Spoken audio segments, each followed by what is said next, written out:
Hi mga ka-Bible, mamaya ipopost ko yung Shih Tzu episode 12. Sana po is mapanood nyo. At kung napanood nyo, please follow, like, and share the videos at subscribe din kayo sa aming YouTube channel. So may message lang po ako sa inyong lahat sa magsisi at talikuran ng ating kasalanan dahil ang second coming ng Panginoong Jesucristo ay malapit na pong dumating. Magbabautismo sa tubig para sa kapatawaran ng kasalanan. Sabi po ng ating Panginoon Jesucristo, you cannot enter to the kingdom of God unless you become born again. So keep safe, God bless, always remember, Jesus loves you. Bye-bye! Shih Tzu episode 12, mamaya ipopost na natin. Bye-bye! Hi guys, ito ang Shih Tzu episode 12. Si Honey, si Akira, at si Brad Pitt. So ayun si Honey. Nakatapos lang nila mag-vitamins. Tsaka naubos nila yung sayote tsaka carrots nila tsaka kanin kanina. Yan, ngayon is naglalaro si Akira at si Brad Pitt. Yan, si Brad Pitt pag naghaharutan sila ni Akira is nakakalimutan niyang may pilay pala yung paa niyang isa. Ayan, naghaharutan kasi mga busog sila. Tsaka katapos lang mag-vitamins. Ang vitamins nila is tiki-tiki.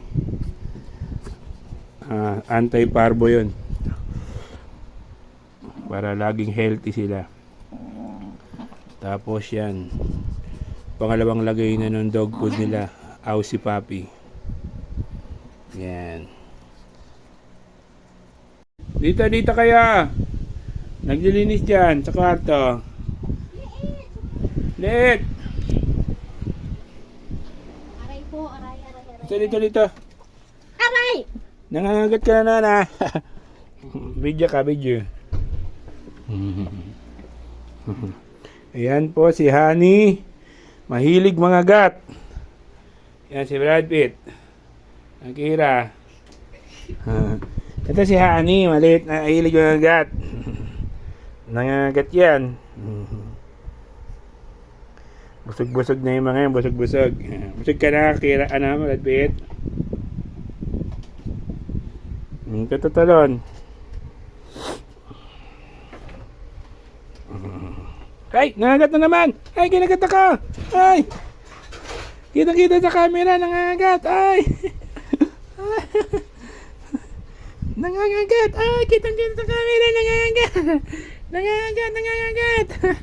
Nangangagat po yan.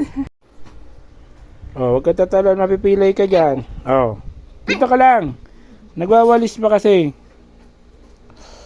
Nagwawalis pa. Mamaya. Huwag kang tatalon. Gusto mo na gana, baba? Mamaya. Hala, nagalit. Nagalit ulit. Nagalit si Liit. Mamaya, huwag tatalon. Mamaya kayo palaglag. Kagabi nga nandito pala siya, oh. Kaya pala umiiyak. Nandito siya sa may sopa. Sa taas? Oh, nandito siya mismo. Paano bakit? Dito sa ano? Dito siguro dito sa mga medyasan. Oo, dyan sa dumaan. Tapos hindi na siya makababa. Bakit umiiyak yun? Yung pala nandito pala. Lumuwak. Hindi makababa.